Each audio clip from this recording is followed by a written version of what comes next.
এ তো 15 কিলোমিটারের ধাপই বের হতে পারেনি। তাহলে এই হলো আমাদের তৃতীয় সাসপেক্ট। স্যার বাকি সবার টাইমিং তো মোটামুটি ঠিকঠাকই আছে। তার মানে এই খুন এই তিনজনের মধ্যেই কেউ করেছে, মুক্তি, নবীন আর গৌরবের মধ্যে। যদি নবীন খুন করে থাকে তাহলে সে রেস ছেড়েছে 20 কিলোমিটার আর ফিনিশিং লাইনের মাঝপথে। পঙ্কজ, বাইক নিয়ে যাও, এবার স্পিডে যাবে ওই রুটেই। আর খেয়াল করো যেখানে ওই তিনজন যেখানে রেস ছেড়েছে সেখান থেকে রোহনের বাড়ি কতটা দূরে আর কত সময়।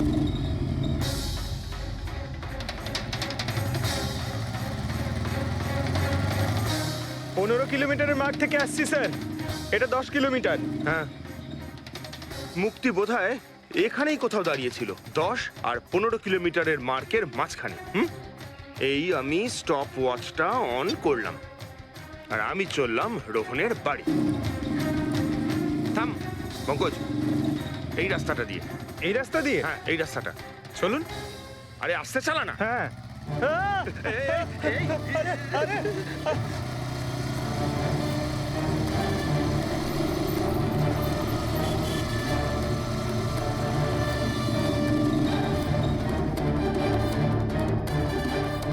এই দেখুন রোহনের বাড়ি। মুক্তি নিশ্চয়ই রোহনের ঘরে পিছনের জানলা দিয়ে ঢুকেছিল।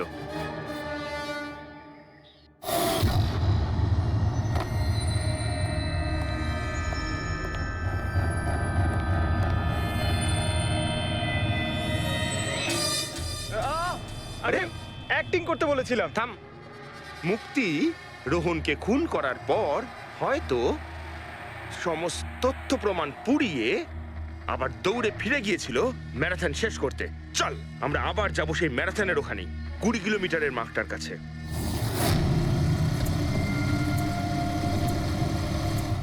স্টপ ওয়াচে টাইম দেখে নিন স্যার। 26 মিনিট।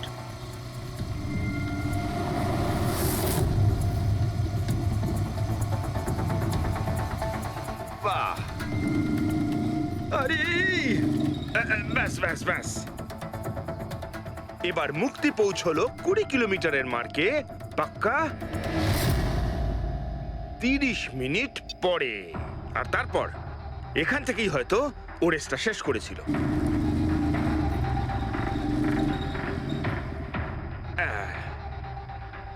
এবার শোন, গৌরব যদি খুন করে থাকে তাহলে ও রেসটা এখানেই ছেড়েছিল, 10 আর 15 কিলোমিটার মার্কের মাঝামাঝি। এই আমি স্টপ ওয়াচ অন করলাম, এবার যাব আমরা রোহনের বাড়ি। চলুন। চল।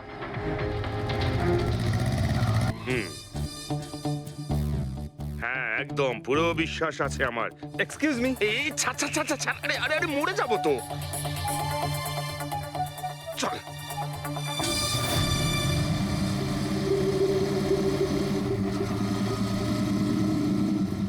ব্যাস। একটু দাঁড়ান, আমি বুঝতে পেরেছি। আমি বলছি, এই গৌরব রোহনের বাড়ি থেকে 15 থেকে 20 কিলোমিটার দূরে রেসে আবার জয়েন করেছিল, তাই না? শাবাশ। হ্যাঁ। আমার সাথে থেকে থেকে তোরও তো বুদ্ধি খুলে গেছে। আর এই সব কিছু করতে গৌরবের টাইম লেগেছিল পুরো 27 মিনিট। এবার দেখা যাক নবীনের কত লেগেছিল। এবার যদি নবীন খুন করে থাকে তাহলে ও নিশ্চয়ই এখান থেকে গেছিল যেখানে ও পড়ে গেছিল। এই আমি স্টপ ওয়াচ অন করলাম, এবার যাওয়া যাক রোহনের বাড়ি। চল। চলুন স্যার। ওকে পঙ্কজ, তিনজন রোহনের সাথে এরকমই কিছু করেছিল। ব্যাস, রোহনকে খুন করে নবীন এইখানে এসে পৌঁছেছিল ফিনিশিং লাইনের সামনে, যেখানে ও ক্যামেরাটা দ্বিতীয়বারের জন্য সরিয়েছিল। আর এই সব কিছু করতে ওর লেগেছিল হয়তো 48 মিনিট। স্যার, জানতে পেরেছি তিনজনের কত সময় লেগেছিল। আচ্ছা, তাহলে বলো মুক্তির কত সময় লেগেছিল? মুক্তির লেগেছিল 30 মিনিট। আর টাইমিং চিপ অনুযায়ী 39 মিনিট লেট ছিল। আর গৌরব? গৌরবের 27 মিনিট। আরও ম্যারাথন রেস থেকে নিখোঁজ ছিল 24 মিনিটের জন্য। নবীনের লেগেছিল 48 মিনিট রোহনের বাড়ি গিয়ে ওকে খুন করে ফিরে আসতে। আর টাইমিং চিপ অনুযায়ী এই নবীন 50 মিনিট লেট ছিল। হ্যাঁ, আমাদের খুনি এই তিনজনের মধ্যেই কেউ হবে, নবীন, গৌরব আর মুক্তির মধ্যে। মিস্টার নবীন, একটা কথা বলুন। এই রেসে আপনি প্রত্যেকটা ল্যাপ 25 মিনিটে কমপ্লিট করেছেন, কিন্তু ফিনিশিং লাইনের আগে ওই 1 কিলোমিটার যেতে আপনার 50 মিনিট সময় লেগেছিল। কেন? স্যার ওই 20 কিলোমিটার পুরো করার পর আমি নিচে পড়ে গেছিলাম, আর স্যার ওই আমার পায়ে চোট লেগেছিল আর ক্যামেরাটাও ভেঙে যায়। স্যার লাস্টের 1 কিলোমিটার আমি কতটা কষ্টে পুরো করেছি স্যার আমিই জানি সেটা। এই আঘাতটা কোথায় লেগেছে আপনার? স্যার এইখানে দেখুন স্যার। পট্টিটা খোলো। হ্যাঁ, এইটা।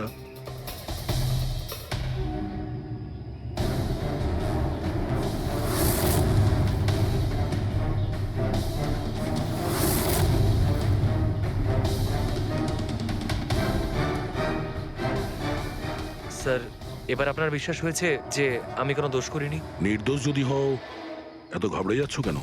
ঘাম হচ্ছে, অনেকটা নার্ভাস লাগছো তুমি। হ্যাঁ, মাটি কেন লাগিয়েছিলে ক্যামেরাতে? জানি না, ভুল করে লেগে গিয়েছিল। ভুল করে? 15 থেকে 20 কিলোমিটার ধাপও ভুল করে ছেড়ে দিয়েছিলে নাকি? আমি তো কোনো ধাপই ছাড়িনি, সমস্ত ধাপই পুরো করেছি। কিন্তু টাইমিং চিপ তো অন্য গল্প বলছে।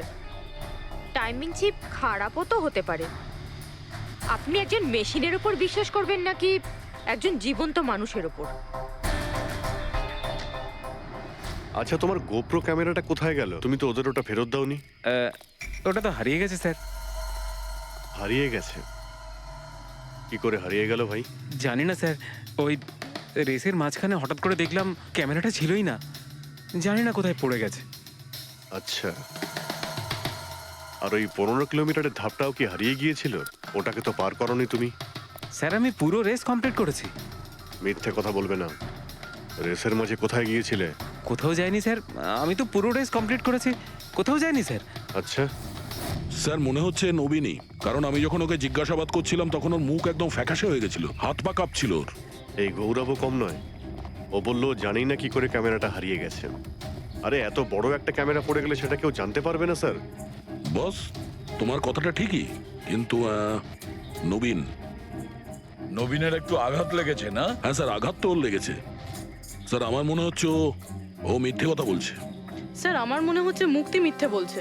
ও জেনে শুনেই ক্যামেরায় মাটি লাগিয়েছিল, কারণ নিশ্চয়ই এমন কিছু আছে যেটা ও আমাদের থেকে লুকোতে চাইছে। হ্যাঁ, এটাও হতে পারে, কারণ ক্যামেরায় যদি ভুল করে মাটি লেগে যেত তাহলে আরো সবার ক্যামেরাতে লাগতে পারতো ভুল করে। গোলমাল আছে, এই তিনজনের মধ্যে কোনো না কোনো গোলমাল তো নিশ্চয়ই আছে। খুনি এই তিনজনের মধ্যেই কেউ একজন। নবীন, আমাকে ওই জায়গাটা দেখাও যেখানে তুমি এক্স্যাক্টলি পড়েছিলে। কিভাবে পড়েছিলে? আসুন স্যার, কিন্তু স্যার আমার পায়ে খুব ব্যথা আছে, আপনি একটু সাহায্য হ্যাঁ, করবেন আমাকে? নিশ্চয়ই নিশ্চয়ই, এসো।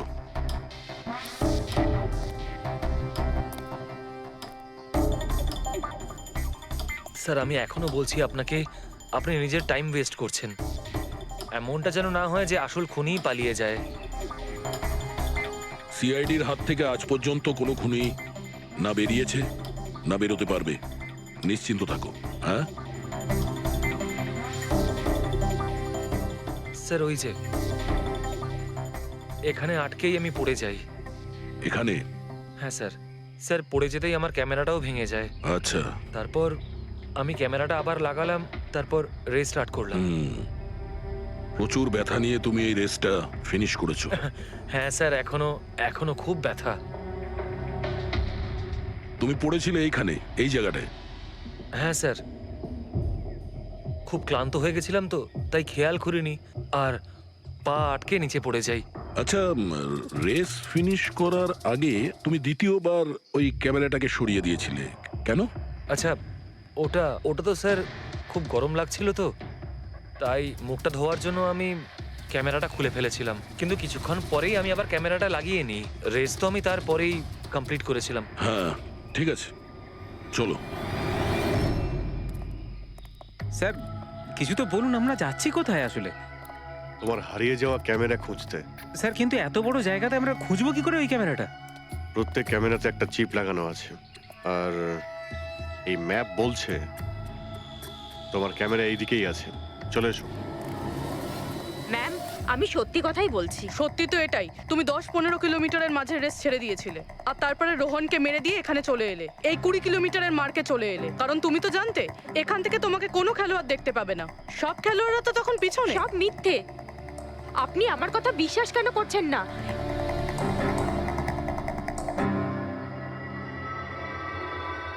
কি কি খুঁজছো? আমি কিছু তো না। কিছু আছে ওখানে? না, কিছু না। আচ্ছা, ওই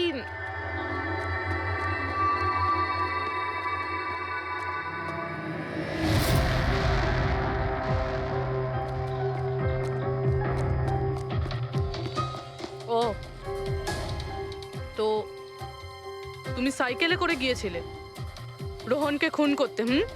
আমি সত্যিই জানি না যে এই সাইকেলটা কার। তাই এক্ষুনি সব জানা যাবে যখন তোমার আঙুলের ছাপ এই সাইকেলে পাওয়া যাবে। হ্যাঁ ম্যাম, প্লিজ। হ্যাঁ,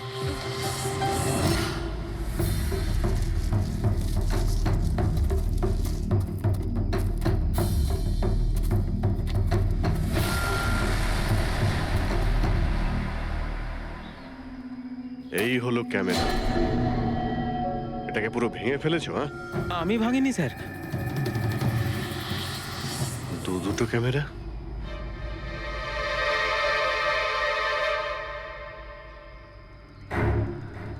এই ক্যামেরাটা আবার কার? স্যার স্যার সরি, আমি আপনাকে মিথ্যে বলেছি স্যার, কিন্তু আমি আপনাকে সব সত্যি কথা বলে দিচ্ছি স্যার। বলো, তাহলে সত্যি বলার মুড হয়েছে তোমার? বলো। আসলে আমি এই জঙ্গলে না ড্রাগস নিতে এসেছিলাম, ওই গায়ের জোর বানানোর ড্রাগস, যাতে আমার গায়ে শক্তি আসে আর আমি জোরে দৌড়ে এই রেসটা জিতে যেতে পারি। সেই জন্যই আমি ক্যামেরাটা ভেঙে দিয়েছিলাম। খুব ভালো মজা করো তুমি। জোরে দৌড়ানো ড্রাগ নিয়েছিলে ম্যারাথনে, যেখানে অনেকক্ষণ দৌড়তে হয় আস্তে আস্তে, সেখানে জোরে দৌড়ানো ড্রাগের দরকার ছিল। মজা করছো? হ্যাঁ, এটা কার ক্যামেরা? আমি জানি না স্যার। কোনো ব্যাপার না, সব জানতে পেরে যাব। আমি অপরাধ করেছি, কিন্তু ওটা নয় যেটা আপনি ভাবছেন। আমি রোহনকে মারিনি। আমার দোষ শুধু এটুকুই যে আমি রেসটা জেতার জন্য একটু চালাকি করেছিলাম। বুঝলাম না, কি করেছো তুমি? আমি জানতাম না যে টাইমিং চিপ প্রত্যেক ধাপে রানারের টাইম নোট করবে। আমি ভেবেছিলাম শুধু রেসের প্রথমে আর শেষে টাইম ক্যালকুলেট হবে, আর তাই 10 কিলোমিটার পর্যন্ত এসে ক্যামেরায় মাটি লাগিয়ে দিয়েছিলাম, আর ওখান থেকে সাইকেল নিয়েছিলাম।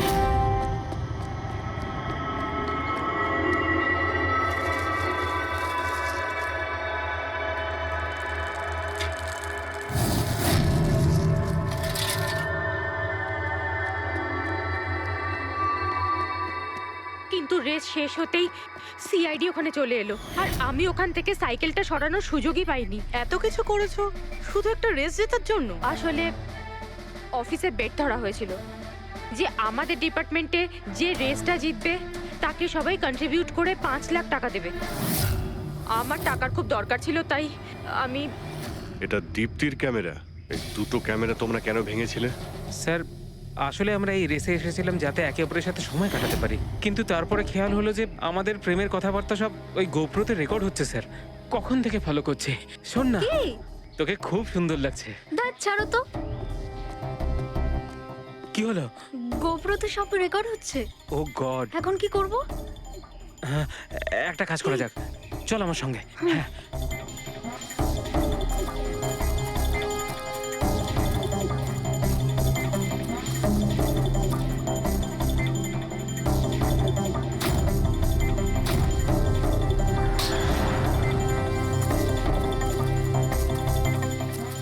আরে তোমরা তো অদ্ভুত কাজ করেছো।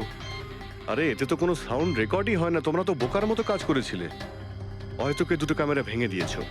কি স্যার, এতে কিছু রেকর্ড হয়নি? স্যার নবীন তো আমাকে ওই জায়গাটা দেখিয়েছে যেখানে ও পড়েছিল, কিন্তু কেন জানি না আমার মনে হচ্ছে যে ও মিথ্যে কথাই বলছে। আরে মুক্তি? স্যার মুক্তি বলেছে যে ও সাইকেলের ব্যবহার করেছে রেস জেতার জন্য। স্যার হতে পারে ও মিথ্যে কথা বলছে, আর রোহনকে খুন ওই করেছে। আর গৌরব? গৌরব আর দীপ্তি, ওদের লাভ স্টোরির কি হলো? কতটা সত্যি? হ্যাঁ, ওরা সত্যি কথাই বলছে। ফোন রেকর্ডে দেখাচ্ছে দীপ্তি আর গৌরব প্রতিদিন 3-4 ঘন্টা করে নিজেদের মধ্যে কথা বলতো স্যার।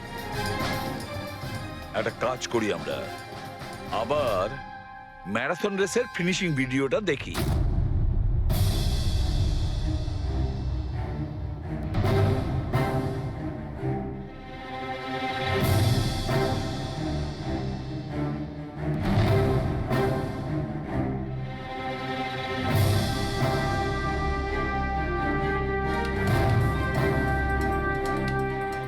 তার মানে গৌরবের ঠিক পরেই এই দীপ্তি ঢুকেছিল। দুজনে একসঙ্গেই ছিল। মনে হচ্ছে স্যার দুজনেই এই কাণ্ড করেছে। এক মিনিট অভিজিৎ, দয়া, এই ফুটেজটা দেখো। এই যে, এই হলো সেই খুনি।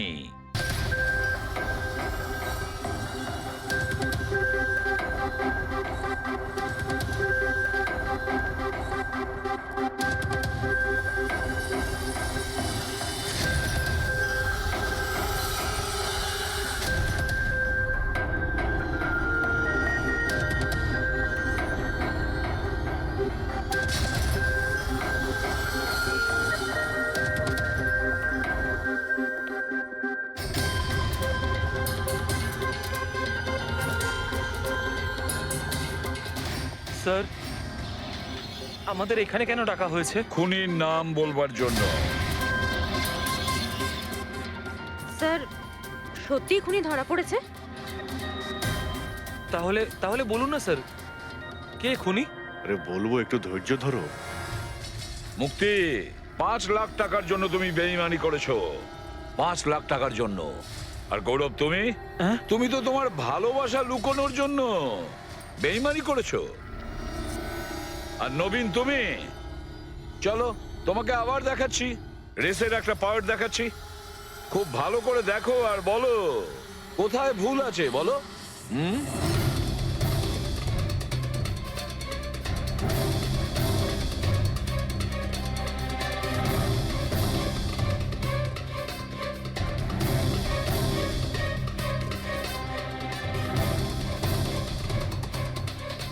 কিছুই তো নেই স্যার, সবই তো ঠিকই আছে। কোনো প্রবলেম নেই। তোমার মনে আছে তুমি বলেছিলে যে ক্যামেরাটা দ্বিতীয়বার যখন তুমি সরিয়েছিলে তারপরে তুমি মাথায় জল ঢেলেছিলে? ওটা ওটা তো স্যার খুব গরম লাগছিল, তো তাই মুখটা ধোয়ার জন্য আমি ক্যামেরাটা খুলে ফেলেছিলাম। মিথ্যে বলেছিলে তুমি, নিজের মাথায় জল ঢেলেছিলে। অথচ যখন ফিনিশিং লাইনে পৌঁছলে তখন তো তোমার ভেজা অবস্থায় থাকার কথা ছিল। কিন্তু এই ফুটেজে আমরা কি দেখতে পাচ্ছি? তুমি শুকনো অবস্থায় দৌড়চ্ছ। হয়তো জল শুকিয়ে গেছিল। বর্ষাকালে অত তাড়াতাড়ি জল শুকিয়ে গেল, অদ্ভুত ব্যাপার।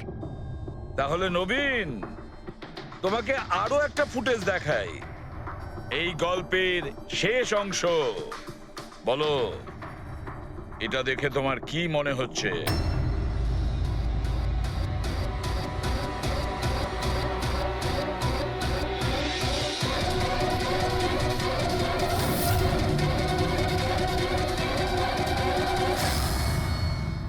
কি নবীন, এই ফুটেজে তোমার মুখটা কেমন চেঞ্জ লাগছে না?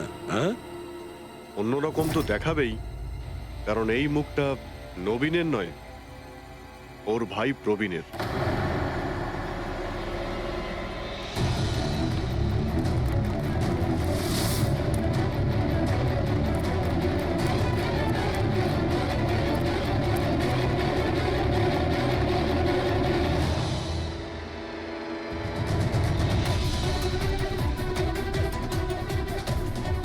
খুব বড় প্ল্যান বানিয়েছিলে তুমি, দারুণ মাথা খাটিয়েছিলে তুমি।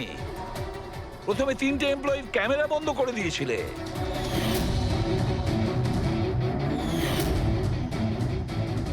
আর তারপরে নিজের গোপ্রো ক্যামেরা নিচে ফেলে দিয়েছিলে যাতে লেন্সটা ভেঙে যায়। আর তারপর নবীন নিজের ক্যামেরাটাকে খুলে পরিয়ে দিল নিজের ভাইকে, মানে প্রবীণকে।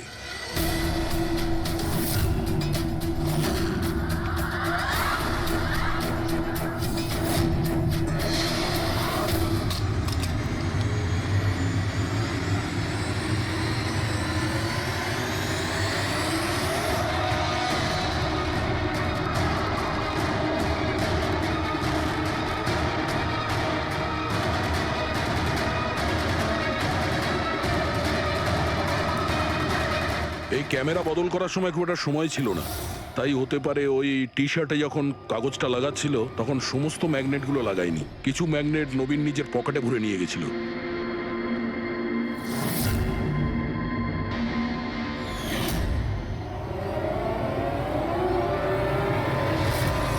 নবীন রেস ছেড়ে বেরিয়ে যায় রেইনকোট পরে আর পৌঁছে যায় রোহনকে খুন করার জন্য। কিন্তু ও কি করে জানবে যে রোহনকে মারার সময় ম্যারাথন রেসের ওই ম্যাগনেটই ওকে ফাঁসিয়ে দেবে?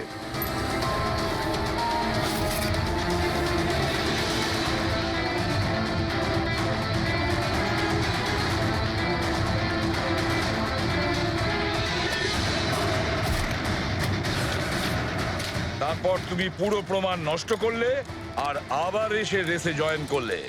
ইচ্ছে করে নিজের পায়ে তুমি চোট লাগালে যাতে আমরা বিশ্বাস করি যে আঘাতটা সত্যি। আর তারপরে তুমি রেসটা ফিনিশ করো। তাহলে বলো। হ্যাঁ স্যার, আমি খুন করেছি রোহনকে। একদম একদম পারফেক্ট প্ল্যান ছিল, কিন্তু আমি কি করে জানবো যে আপনারা আমার থেকেও অনেক বুদ্ধিমান? প্রত্যেক অপরাধী এই ভুলটাই করে, কারণ তার মনে হয় যে সে আইনের চোখে ফাঁকি দিয়ে দেবে। এবারে বলো, ওকে কেন খুন করলে? তাড়াতাড়ি বলো।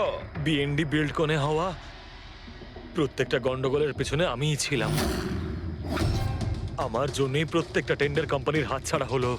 আর আমি যদি রোহনকে না মারতাম তাহলে ও আমার সমস্ত রহস্য খুলে দিত। তাই আমি... লজ্জা লাগার কথা তোমার, যে থালায় খেয়েছো ওই থালায় ফুটো করেছো। আর সেই পাপ লুকোনোর জন্য তুমি রোহনকে খুন করে দিয়েছো। আইন তোমাকে কঠোরতম শাস্তি দেবে। আশা করি ততদিনে ফাঁসির অর্ডার এসে যাবে। নিয়ে যাও এদের।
স্যার, আমি আপনাকেই ফোন করতে যাচ্ছিলাম। তোমার আর কতক্ষণ লাগবে?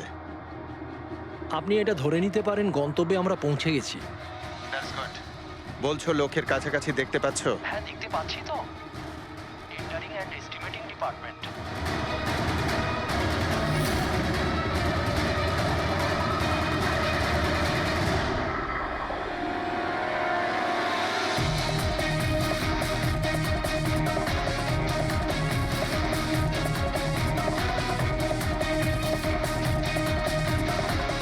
আর ওই লোকটার নাম খুব শিগগিরই আমি আপনাকে বলে দেবো। Rohan, hello hello, Rohan.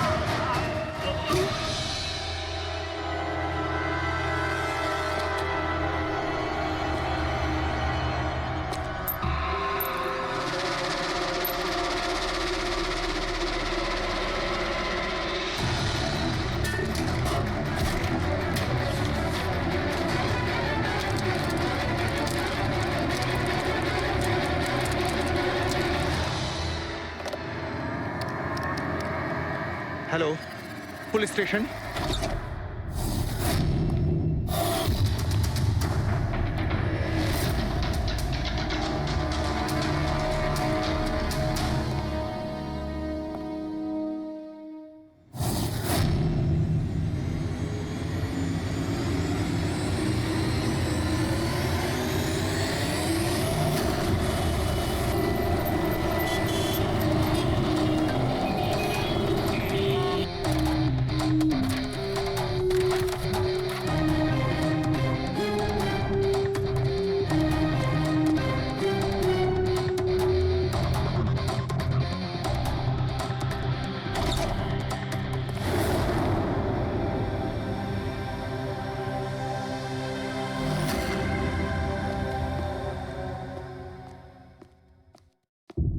Good afternoon doctor সালুকে। কি গুড আফটারনুন।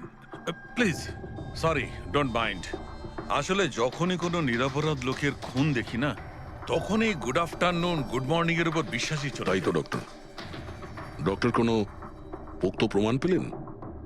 আপাতত এই ল্যাপটপের চার্জারটা তার, এটা দিয়েই শ্বাসরোধ করা হয়েছে এর। আর এর মৃত্যুর সময় হচ্ছে সকাল 9টা থেকে 9:30টার মধ্যে। আর হ্যাঁ, লাশের পাশে এই মোবাইলটা পাওয়া গেছে, হয়তো এটা আমাদের কোনো সাহায্য করবে। আর ওই বাকি প্রমাণগুলো যার ব্যাপারে ইন্সপেক্টর সমীর বলছিলেন? স্যার, স্যার রোহনের ডায়েরি এই দেখুন, পুরোটাই পুড়ে গেছে, ছাই হয়ে গেছে।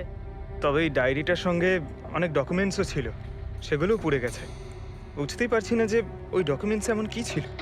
নিশ্চয়ই এর মধ্যে এমন কিছু ছিল যার জন্য ওই খুনি প্রবলেমে পড়তো, তাই প্রমাণ জ্বালিয়ে দিয়েছে আর এই রোহনকেও মেরে দিয়েছে। স্যার, হ্যাঁ, এই হার্ড ডিস্কটা আমি এখানেই পেয়েছিলাম, ক্রাইম সিনে। আমি এটা একজন কম্পিউটার এক্সপার্টকে দেখিয়েছি। পুরোপুরি নষ্ট হয়ে গেছে, ডেটা রিকভার করা সম্ভবই নয়। খুনি প্রত্যেকটা প্রমাণকে খারাপ করে দিয়েছে। কোনো ব্যাপার না, কোথাও না কোথাও কিছু না কিছু প্রমাণ নিশ্চয়ই পাবো। পুরবি, স্যার। এই রোহনের ব্যাকগ্রাউন্ড চেক করেছো? হ্যাঁ স্যার, পুরো নাম রোহন কুমার। এ পুনেতে থাকে, এখানে মুম্বাইতে চাকরি করছিল, একাই থাকতো। আর এখানেই এই বাড়ি থেকেই কাজ করছিল। কি কাজ কি করতো? গোয়েন্দা ছিল। বড় বড় কোম্পানিতে যে লাখ লাখ টাকা জালিয়াতি হয় সেগুলোর তদন্ত করতো। তাহলে তো অনেক শত্রুই আছে এই রোহনের। হ্যাঁ দয়া, আর ওই অনেকগুলো শত্রুর থেকে আসল খুনিটা কে সেটা হয়তো তোমাকে এইটা বলবে। কি এটা ডক্টর? এটা চুম্বক। চুম্বক? এর মধ্যে একজন দৌড়বীরের ছবিও আছে, কিন্তু এই চুম্বক রোহনের বডির মধ্যে কি করছিল? আমার মনে হচ্ছে হয়তো এটা খুনির হবে। ওর পকেটে ছিল, এদিক ওদিক করতে গিয়ে হয়তো এটা পড়ে গেছে। তাহলে তো এটা আঙুলের ছাপ থাকবে। না, একটাও নেই। একটাও নেই।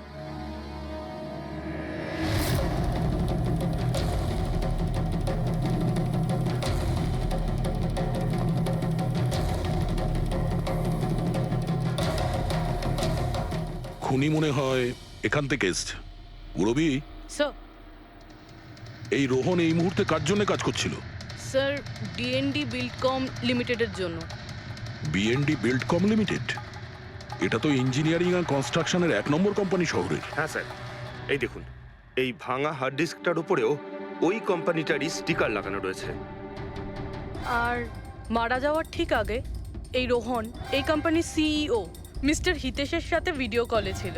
আর স্যার, এই লোকাল পুলিশ স্টেশনে হিতেশই কমপ্লেন করেছিল।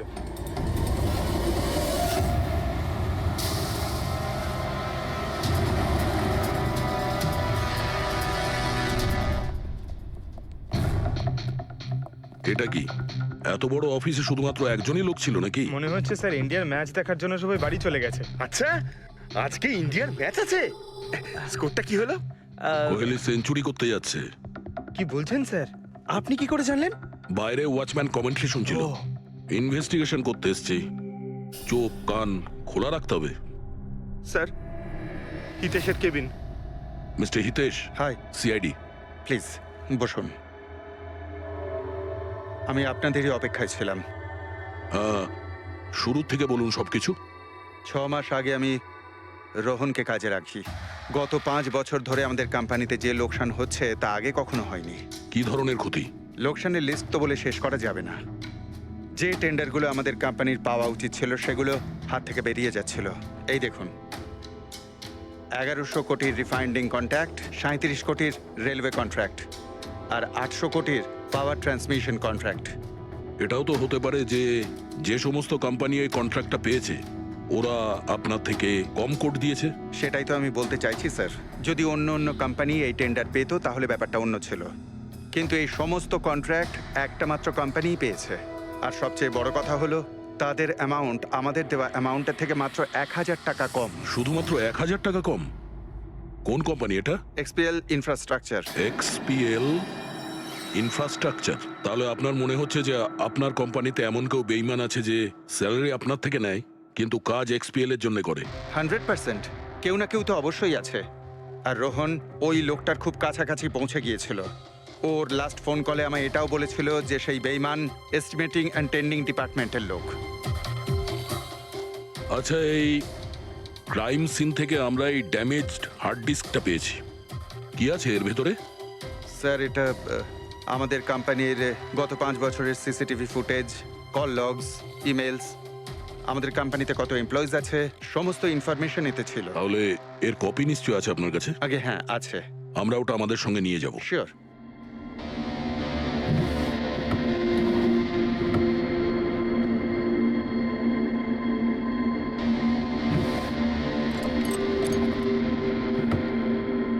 হয়তো হার্ড ডিস্কটা চুরি হয়ে গেছে। আমি এখানেই রেখেছিলাম হার্ড ডিস্কটা।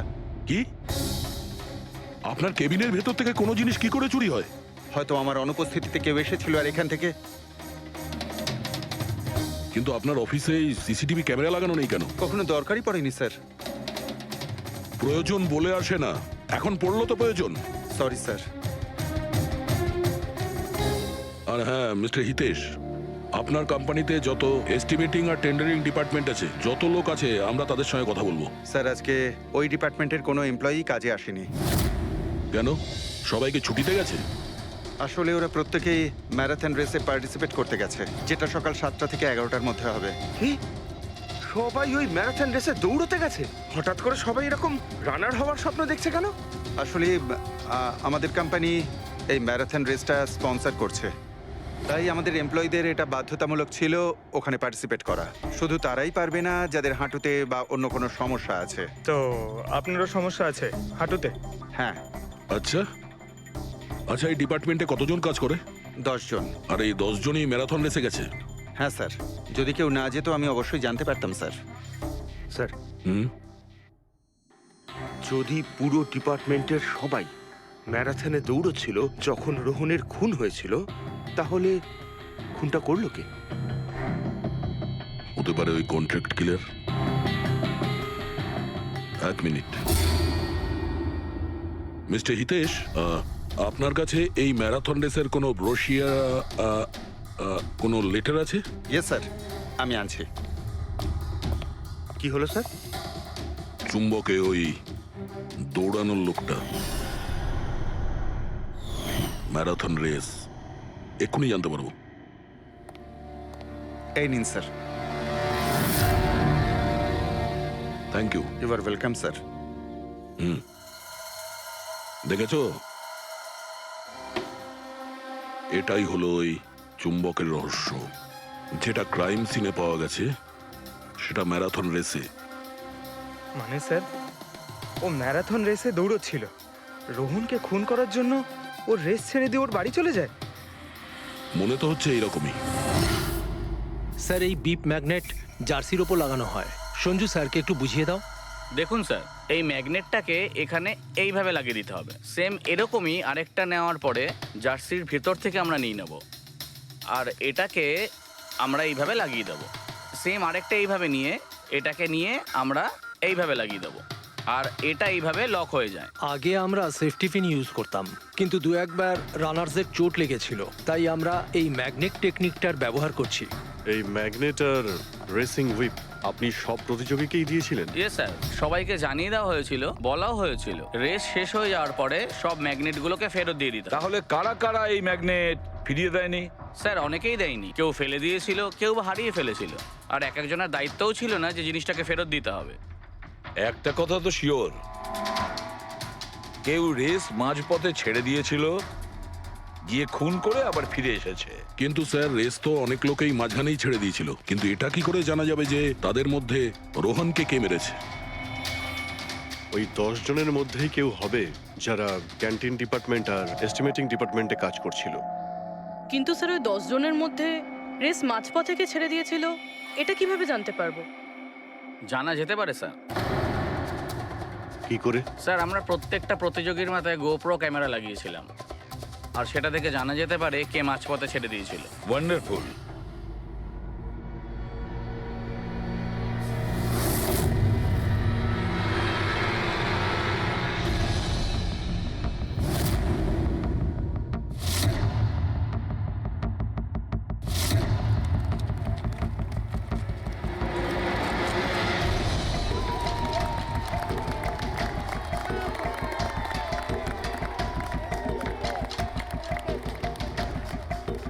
নবীন, এই রেসটা তোকেই জিততে হবে।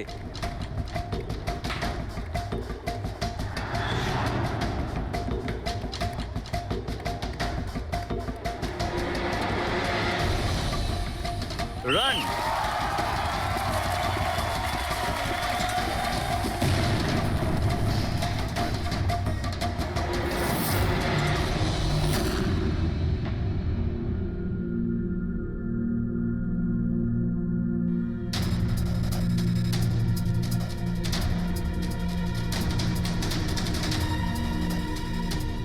এই চারটে স্ক্রিন এগুলো ব্ল্যাঙ্ক কেন? জানি না স্যার, আমরা তো সব ক্যামেরা চালু করে এদের দিয়েছিলাম। হয়তো ভুল করে এই চারজন ক্যামেরা অফ করে ফেলেছিল। ভুল করে করেছে নাকি ইচ্ছে করে?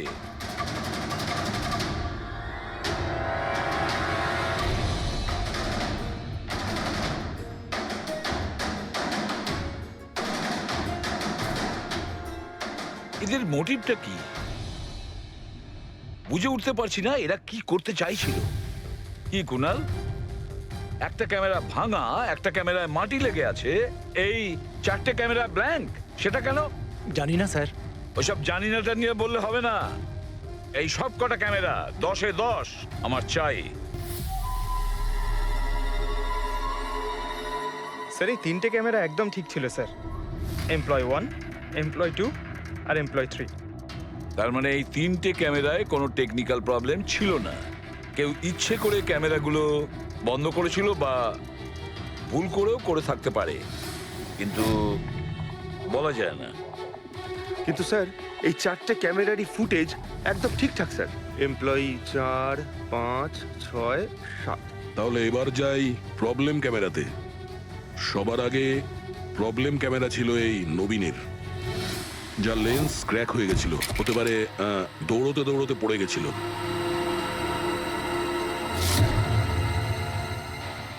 হ্যাঁ, আর স্যার দ্বিতীয় প্রবলেমের ক্যামেরা, মুক্তিরটা, যে রেসের মাঝখানে দাঁড়িয়ে নিজের জুতোর ফিতে বাজছিল। হ্যাঁ, তারপরে ফিতে বাঁধার পরে ওই হাতটাই নিজের লেন্সে লাগায় আর লেন্সে সমস্ত পিকচারটাই ঝাপসা হয়ে যায়। কিন্তু স্যার এই মাটি ইচ্ছে করে লাগিয়েছে নাকি ভুল করে?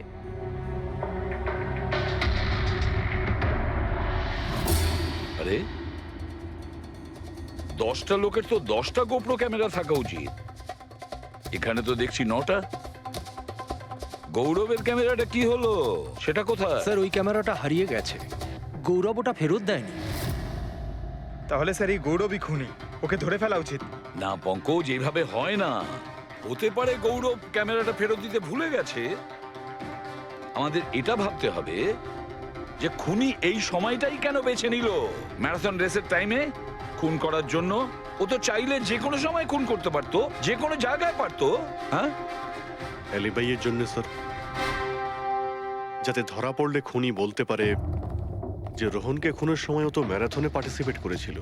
হ্যাঁ, সেই জন্য ও রেসেও পার্টিসিপেট করেছিল আর রেস কমপ্লিট করেছিল। তার মানে স্যার রেসকে মাঝখান থেকে ছেড়ে ও চলে গেছিল, তারপরে গিয়ে খুন করলো, আর খুন করার পরে এসে রেস আবার শেষ করলো। এক্স্যাক্টলি। কিন্তু স্যার এই ফুটেজ থেকে কিভাবে জানতে পারবো কে রেস ছেড়ে চলে গেছে, খুন করেছে, আবার রেস জয়েন করেছে? স্যার এই ব্যাপারটা আপনি টাইমিং চিপ থেকে জানতে পারবেন। টাইমিং চিপটা আবার কি?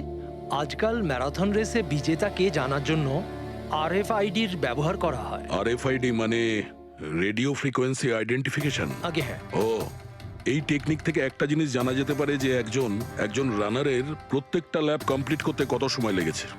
RFID, radio frequency identification. Sir এটাই হলো চিপ, আর এটা রেসের ম্যাট, আর এটাই RFID টেকনিকে চলে। দেখুন স্যার। ও, তার মানে রেস শুরু হতেই যখন কোনো রানার এটা ক্রস করে তখন এই টাইমিংটা ওই মুহূর্তে শুরু হয়ে যায়। একদম স্যার, অফিসের কার্ডের মতন স্যার। ঠিক আছে, এটা তো বুঝতে পারলাম, কিন্তু এটা কি জানতে পারা যাবে যে কেউ রেস মাঝপথে ছেড়ে দেয় আর পরে আবার এসে জয়েন করে? এরও উপায় আছে স্যার। স্যার এই ম্যারাথন রেস 31 কিলোমিটারের হয়। এতে 4টে ভাগ, প্রথমটা 5, দ্বিতীয়টা 10, তৃতীয় 15, চতুর্থ 20। চতুর্থ পর্যায় থেকে ফিনিশিং লাইনের দূরত্ব কম করে 1 কিলোমিটার স্যার।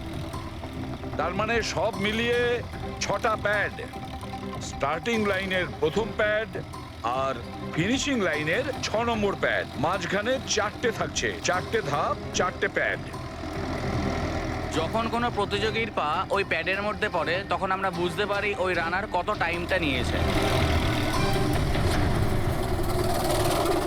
তাহলে কে রেস মাঝপথে ছেড়েছিল আর কে ছেড়ে যায়নি এটা জানা গেলে এটাও জানা যাবে যে একটা ধাপ থেকে আরেকটা ধাপে যাওয়ার সময় কোন রানারের সব থেকে বেশি সময় লেগেছিল। সবকটারই টাইমিংটা চেক করতে হবে। জানা তো যাবে সে কে যে মাঝপথে রেস ছেড়ে আবার জয়েন করেছে। পুরবি, সো স্যার আমাদের প্রথম কচ্ছপ হলো এই নবীন।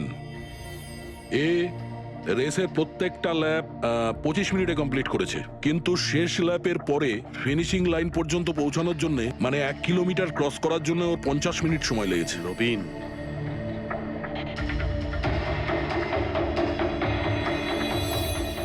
আর স্যার এই মুক্তি, এর টাইম তো রেকর্ডই হয়নি। 15 থেকে 20 কিলোমিটারের মাঝের ধাপ।